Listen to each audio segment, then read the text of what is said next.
Hey everyone, Bill Sheridan with the Maryland Association of CPAs. I want to talk a little bit about marketing today. We've entered a new era of marketing. Actually, we've been in a new era for a little while now. It's no longer about selling stuff, it's about solving problems, it's about helping other people. As Jay Baer would say, we need to stop trying to be amazing and start being more useful to the people that we do business with.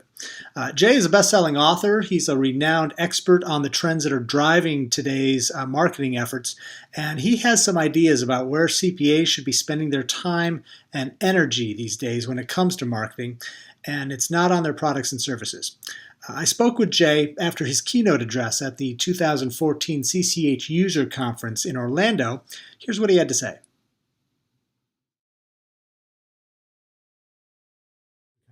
Yeah, I mean, I think it's a very perceptive question. And in fact, one of the things that Darren Root, my co-author of Utility for Accountants, says in his foreword to the book is that the entire principle of being an accountant is essentially helping, right? It's exactly what the profession does in every way, shape, and form, which should make this a fairly easy marketing leap. And in truth, most accountancies don't have a hardcore sales function. And so really what we're talking about is trying to generate awareness, customer loyalty, increased customer conversions through the provision of useful information. So I wouldn't say that accountants are necessarily guilty of being overtly salesy, but certainly guilty of not giving away what they know one bite at a time.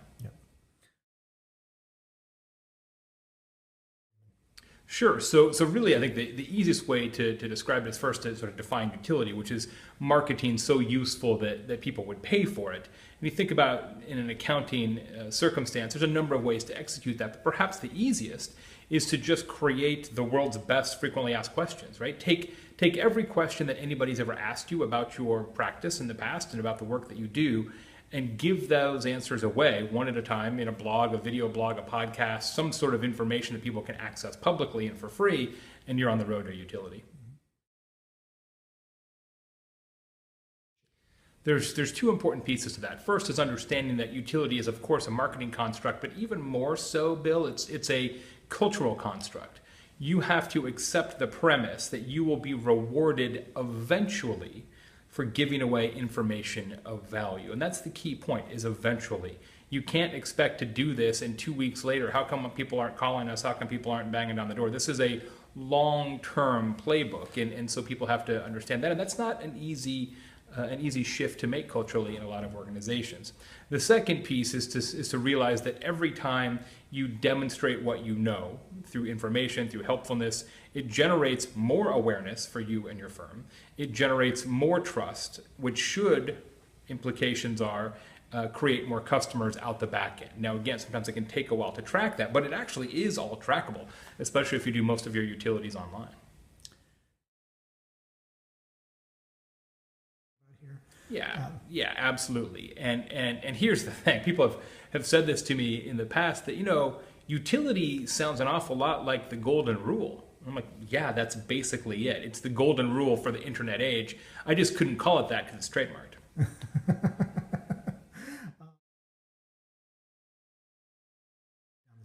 I think there's a couple of first steps. Initially, I would look at what really is the client base that we want. One of the things I talked about in my keynote this morning is not just being a solution, but being the best solution. And sometimes that requires saying no and saying, look, we're not going to take every potential piece of business that comes in the door. Instead, we're going to try and sharpen the knife and be the best possible solution for a particular region, a particular vertical, a particular type of client. So do that exercise, which is much more of a business planning exercise.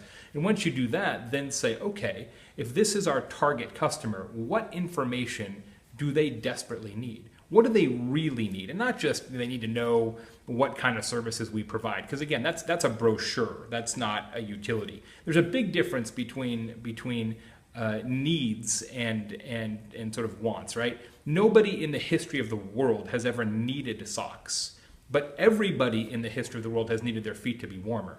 And you have to kind of keep that in mind. So whatever your target audience is, what do they need from you that isn't just about you? And then start to provide that one at a time, over time, in multiple ways, primarily online. And if you give it a year, amazing things will happen.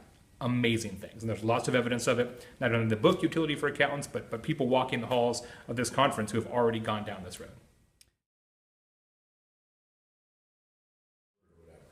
Yeah, and that's what I talk about today, and also in the book, that content or utility is fire, and social media is gasoline. I'm not suggesting that social media is the way that you should market your firm. I'm suggesting that social media is the way you get people aware of the things that market your firm, of utilities. And there's a difference there, right? There's a difference between sending out a tweet or going on LinkedIn and saying, our firm is awesome, click here to let us prove it.